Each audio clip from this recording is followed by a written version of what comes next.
This is the must-attend celebration of all things Western, rodeo, ranching, and the bucking horse. We head to the Miles City Bucking Horse Sale, plus bull sale recaps. Everybody loves those. Questions from you, the listeners, answered, and lots more. Crew, let's ranch it up.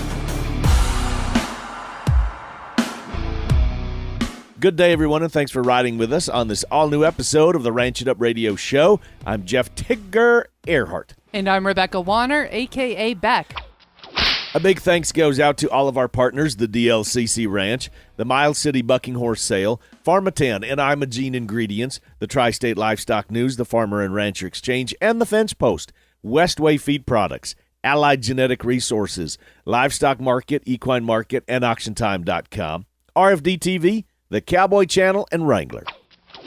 Starting out things just a little bit differently, heading right to the phones, and a question from a listener. The DLCC Ranch is hosting their annual production sale Saturday, April 15th at the ranch in Pierce, Minnesota. Now, we visited with Dar Geis of the DLCC Ranch last week, and I invite you to head to our archives to get caught up on that particular episode. Just go to ranchitupshow.com. Listeners have been calling in and asking a few questions about the operation, about South Devon cattle and South Devon-influenced cattle. This particular question comes in from Kansas. Now, Dar, got you on the phone again. What about feeder cattle marketing programs? Are you trying to get buyers and sellers together? Are you trying to procure those calves? Please elaborate if you would. I am proud to say that yes, we do. If you let us know when you're marketing some calves, we have a list of feedlot buyers that we use to contact them, and I can tell you, like right here at our local market, Piers, at the Rich Prairie Livestock, that we've done a lot of work. And it doesn't matter if you're selling 20 head or 200 head. Or more, we're on the phone calling some buyers, letting them know. And oftentimes on them smaller bunches, I'll get some guys to go together and bring some calves at the same time. We'll have them all vaccinated pretty much the same. I can identify those sires and kind of have some predictions on how they are performance-wise. And so, I have a certain protocol I make these guys follow to, have them vaccinated all the same kind of weaning. And of course, I think with that, it's good, and I can tell you that this winter here we sold a set of 200 calves, and we were at the top of the market for several weeks here. So we called them DLCC genetics, South Devon sired cattle, and we're not shy anymore. We're kind of spreading the word that the South Devons will yield grade with the best. What I tell people on the South Devon bull is that he'll add muscle to most Angus cattle, but he'll marble the same as those Angus sired cattle. So you don't have to take any hit on quality grade, but we can add a little extra muscle, which adds, weight to that carcass weight in the end. Head to dlccranch.com for more information. The sale book, along with videos and sale information, is online as we speak. Any other questions, feel free to reach out at any time. Cow Country News, the cow stuff. Our top news story, USDA's Animal and Plant Health Inspection Service, or APHIS, on Monday published a proposed rule to allow imports of fresh beef from Paraguay, a move that drew immediate concerns from some U.S. cattle groups. APHIS's proposal follows risk analysis in 2008 and 2014, in which the agency ultimately found that the risk of foot and mouth disease in Paraguay is low and that Paraguay has the infrastructure and emergency response capabilities needed to address an outbreak. Under the proposed rule, Paraguay would be subject to the same import requirements the agency applies to fresh beef and ovine meat from Uruguay, Argentina, and Brazil. The National Cattlemen's Beef Association expressed concern with USDA's proposed rule, noting it is based on 9-year-old data and long past site visits. The group urged the agency to continue to block Paraguayan beef until a review can be conducted with current information. Canada, Australia, New Zealand, and Mexico historically have been the largest suppliers of U.S. beef imports. Paraguay is expected to ship about 0.05% of the U.S. average annual fresh beef production and some 0.05% of the U.S. average annual imports of fresh beef. Staying with international news, Japan removed its last restriction blocking imported beef products from Canada following a 20-year ban imposed after confirmation of a case of BSE in the province of Alberta in 2003. The Canadian government announced the lifting of Japan's restriction, which will allow processed beef and beef patties from cattle raised in Canada to be sold in the Asian nation. Japan is Canada's second largest market for beef. And in other news, drought conditions are expected to improve for some. A year ago, drought conditions affected 75% of the continental U.S. Today, that figure has fallen to just under 55%. 2022's drought was the most widespread the U.S. had seen since 2012, and for the northern plains, it followed 2021.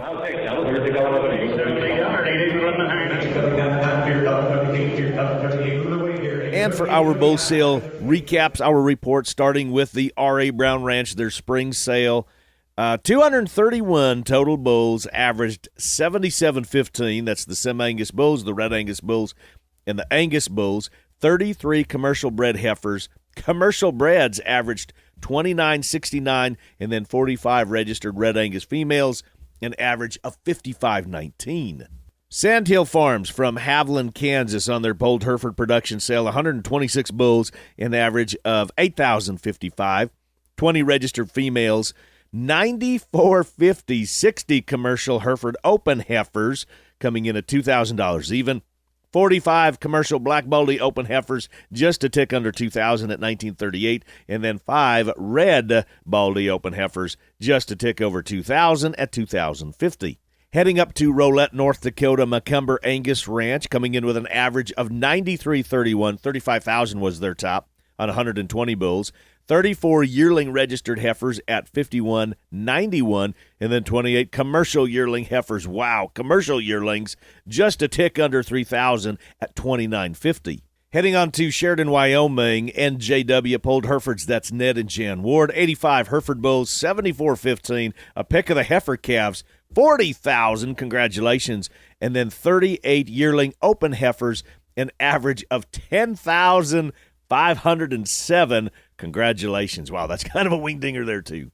Back up to Minnesota for the Zettner-Weg Partnership Sale. Charolais and Red Angus bulls, 62 Charolais bulls, an average of 62.34. 7 Red Angus bulls with an average of 32.15.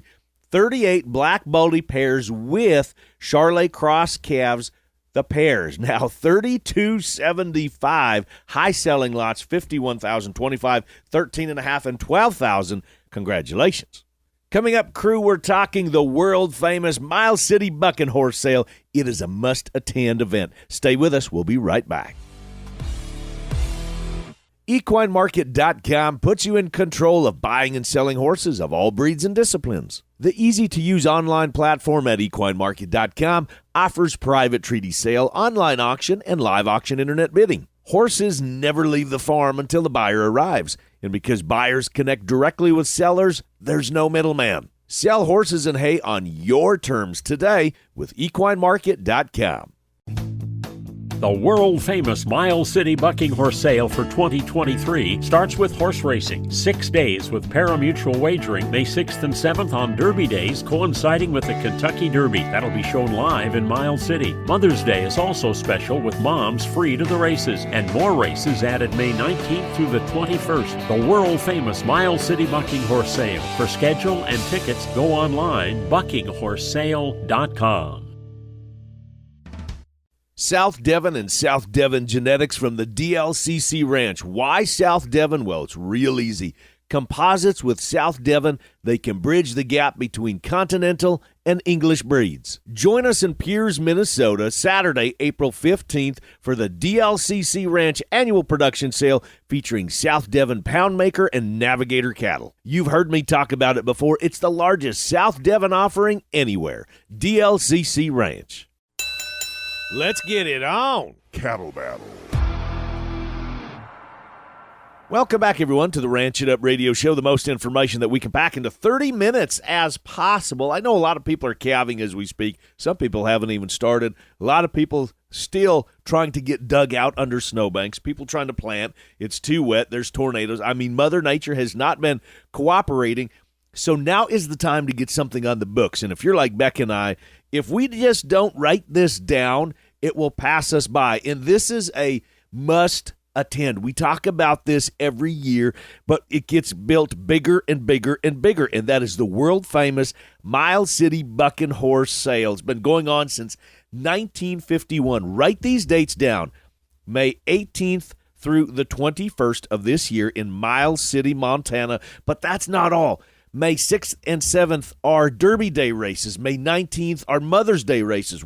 We're going to get into that a little bit later because this is all things celebration of Western and the horse. But let's just kind of focus on, generally speaking, the Miles City Bucking Horse Sale, of why Miles City is an absolute destination beyond any, in my opinion. This is awesome. Obviously, I'm all jacked about it, but I love the Miles City Bucking Horse Sale. It's based on heritage. It's based on tradition. It's based on commitment. It's based on passion, that those of us that make a living at the end of dirt roads live at the end of dirt roads. We have a connection to this in one way or another. Now, with me today is Tracy Hawk, the marketing director with the Miles City Bucking Horse Sale. Trace, it's so good to have you back on the show. Haven't heard from you for a while.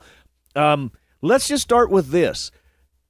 Kind of a 30,000-foot view, and this is a tough question when I say why the Bucking Horse Sale. Why is this a must-attend? And then we'll start dissecting it from there. Because there's so much going on. There's all kinds of things to do for 4 days of fun, and a lot of people they count it in as a family reunion or a friend reunion. Everybody's like, see you at the Bucking Horse Sale next year, and there's just lots and lots to do for everybody, kids, adults, everything. So obviously, I mean, the name, the Bucking Horse Sale. I mean, this is a celebration of the bucking horse, of the equine that has helped, I mean, really develop an entire culture, not just a culture, but an entire industry. And we're not just talking about rodeo, but this branches from rodeo into the world of ranching, and it branches into just the whole Western scene, which, ever since Yellowstone, everything is blowing up. So there is a tremendous amount of familiarity when it comes to, the nostalgia of the bucking horse. And obviously, we don't want to take anything away from that, but I want to say it's augmented. Like you said, there's stuff for everybody to do. So, what are some of those things to do? I know we got tons and tons and tons of vendors. We do. Our trade show has grown immensely over the last 3 years. And so we've got a wide variety of things that, people can shop and buy and whatever they want to do, as far as not just Western, but a nice variety of vendors. So, yeah, the vendor show is fantastic. We've got the parade on Saturday morning. There's a quick draw in the park. And so there's a lot of art going on down in the city park.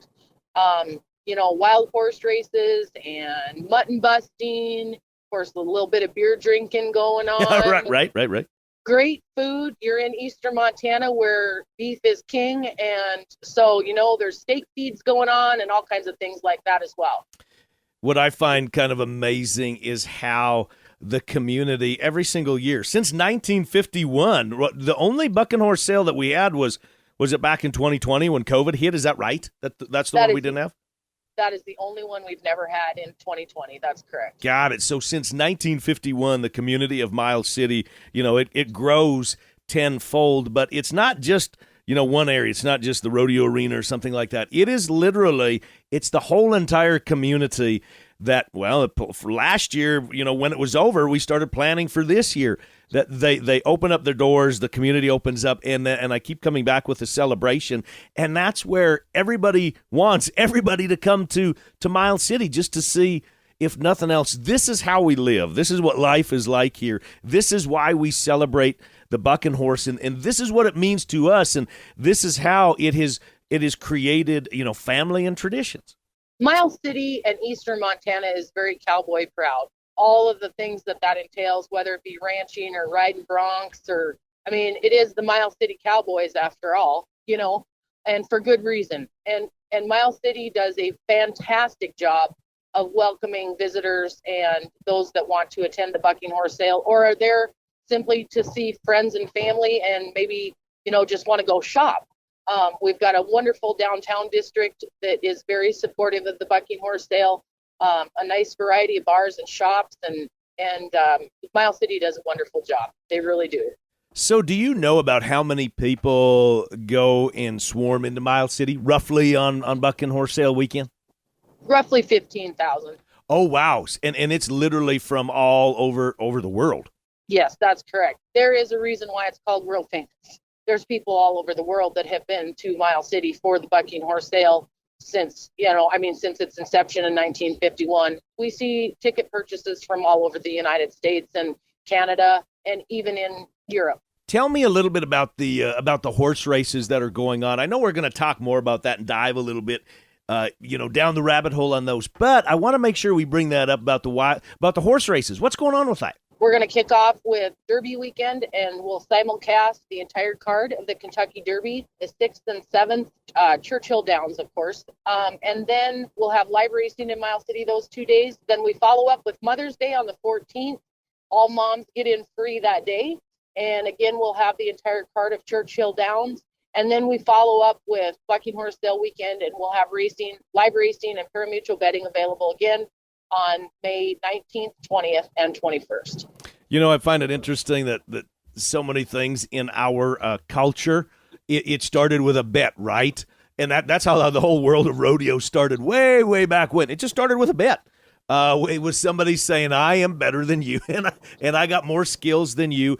And it has evolved into that competition, if you will, because I know we're going to feature literally the best of the best bronc riders are going to be in Miles City. But then what's really neat is the best of the best, those that want to carve their name in history. Some of the best amateurs are going to be coming in and saying, you know what, I'm only as good as my competition, and I want to ride against the best. True. So, I believe too that we all like to gamble a little, and I think rodeo is a little bit of a gamble. When you talk about these young guys and the permit holders, if you will, we've actually designated a day specifically for them. And so on Friday, we have, of course, the horse racing and the wild horse races and stuff, but we have added the permit challenge. And we did that for the first time last year. The permit challenge is those that obviously have their PRCA permit. They've not won enough money yet to get their card, but the top two in that competition on Friday then will automatically move on to the bronc ride, the long round on Sunday with the PRCA card holders. And people wanting more information, order tickets, which I would highly recommend doing it now, sooner than later. Is the best place to go just buckinghorsesale.com? Yes, sir. And they can apply online for any reserved seating that they'd like. Of course, we've shook the concert up a little bit this year. We've got a party pit, and there's limited ticket availability on that. That's Thursday night with Mitchell Tenpenny.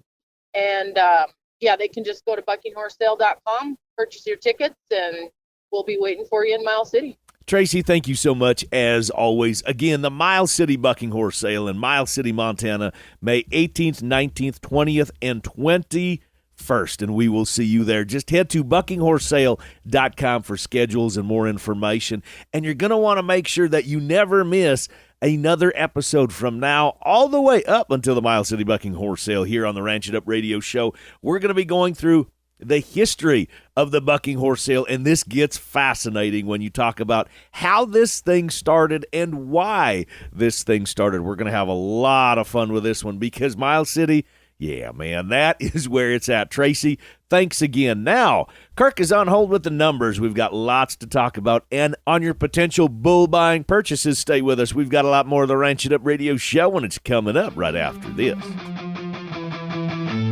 Before you purchase your next set of bulls or females, remember this. The seed stock business is about genetic improvement and customer service. Allied Genetic Resources understands this as well as anyone. Marty Ropp with Allied. That's our charge as seed stock producers is people look at us and you've got to make genetics that work better for us. We see that charge, we understand that charge, and we're going to use all the tools we can to get there. Allied Genetic Resources, where the mission is commercial customer success, period. You've done everything that you need to do at this point. Vaccinations, management, genetics, environmental control. But let's talk nutrition. Now, it doesn't have to be difficult or overwhelming or complicated at all, so let's keep things real simple.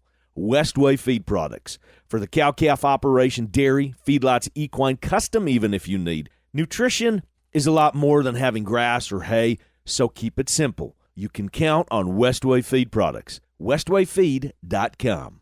Can I interest you in live calves this winter and spring? How about getting rid of scours? I've talked about Pharmatan from Imogene Ingredients before, and I'm bringing it up now because your cows need to have Pharmatan in their system 90 days pre-calving to help eliminate scours. Pharmatan is now on my team of experts, so if you need some more information or have questions, just get a hold of me. You can head online to PharmatanUSA.com. You can look up Pharmatan on Facebook and Imogene Ingredients, or call 515-745-1639.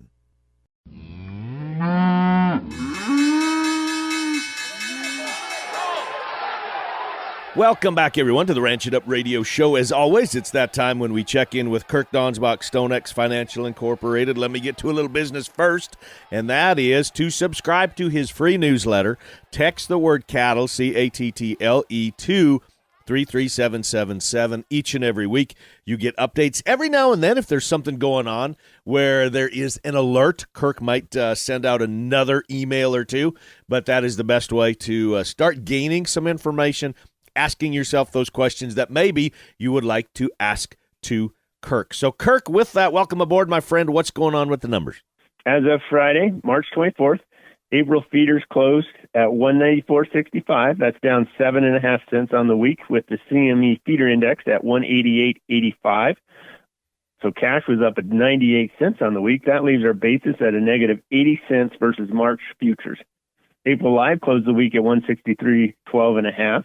That's up 65 cents on the week, with cash trading 163 in the south and 165 to 68 in the north. That leaves our 5-area weighted average up 28 cents at 164.39, and the base is a positive $1.39. The weekly slaughter came in at 629,000. That's down 5,000 head versus last week and 31,000 below the same week last year. Choice boxes printed 279.88. That's down $3.47, leaving the estimated spot packer margin about $75 profit per head. I'm going to touch on exports a little bit this week. Accumulated beef exports are 12.8% below the same week last year. So the higher prices is definitely starting to show in the demand side of it. In conclusion, May corn closed the week at $6.44.5. That's up 9 3/4 on the week. And a reminder that planting intentions are March 31st. Now, Kirk, got a quick question for you because I know where you're at. It just seems like winter does not want to let go whatsoever. So let me just ask you, how is calving going, or is that a touchy topic for you? We don't want to talk about the early March calving, but since about the 25th or so, it's been chilly, but a workable chilly. Everything seems to be doing quite fine since about the 25th. And no lows in the about 15 or 20 at night. So eventually, I mean, it's got to warm up, right? I mean, it's inevitable. It has to happen.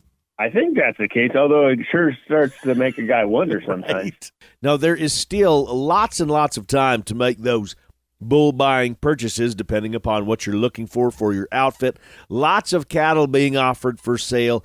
And, it really gets cooking this bull selling season when it gets really, really moving. It's kind of the 1st of February, right, when it just gets rolling. But if those purchases are not made yet, fear not, there is still lots of quality cattle to fit your program. Our genetics advisor, Marty Ropp with Allied Genetic Resources. Marty, if y'all are needing breeding stock, we got them, but it all comes down and focuses on, can we get away from the operation? Because winter for a lot of people is just hanging on, and for so many, it all comes down to calving this time of year. Can we get away? Yeah, there's a few more turnout sales than there used to be, and calving is a big deal. Part of the reason why the bull sales move around the country a little bit is because if your customers are calving right then in a potentially bad weather situation, you may not get them that day. And if your customers are not calving, which some of the real early sales, their idea is to catch their customers before they ever get into the calving barn at a time of year when they have some extra time. So there's some strategy that way too, because it is, if you're going to miss a customer or two if it's a bad day and they're calving. For what those calves are worth, they're going to stay home and save a calf. Absolutely. For a list of our genetic partners and seed stock breeding cattle offerings available, reach out to us at any time on social media. You can call or text 24/7. 707-RANCH20 is the number. That's 707-726-2420. And you can email us at ranchitupshow@gmail.com at any time. I tip my hat to you from one legend to another. Before we say fare thee well, we want to give a big tip of the hat, well, to all of you. Calving, trying to get in the field, can't because it's too wet, or there is still too much snow on the ground, to even fighting tornadoes. You know, this spring has been one for the record books. I know it seems like it's the same song and dance, but this one is really kind of epic because it's been record-breaking cold, record-breaking snowfalls, record-breaking moisture, record-breaking drought. Unfortunately, everybody in our listening area is getting a little bit of record breaking, and I don't think anybody wants to break the records this year at all. And now that's going to wrap it up for today. A big thanks from our crew to yours. Tracy Hawk with the Miles City Bucking Horse Sale. We're going to hear more from them as the weeks go on. Marty Ropp with Allied Genetic Resources. Dar Geis with the DLCC Ranch. Kirk Donsbach, StoneX Financial Incorporated, and the Boss Lady. That's you. A big thank you to our partners, DLCC Ranch, the Miles City Bucking Horse Sale, Pharmatan and Imogene Ingredients, the Tri-State Livestock News, the Farmer and Rancher Exchange, and the Fence Post, Westway Feed Products, Allied Genetic Resources, LivestockMarket.com, EquineMarket.com, AuctionTime.com, RFD TV, the Cowboy Channel, and Wrangler. And crew, so glad y'all came with us one more time as we ranch it up. Be sure to like and follow us on Facebook at Ranch It Up Show. Our email, ranchitupshow@gmail.com. Call and text us 24/7 with any questions, comments, concerns, criticisms you may have at 707-RANCH20. That's 707-726-2420. Spread the good word and join us again next week where it's always Tigger approved. Stay ranchy and ranch it up.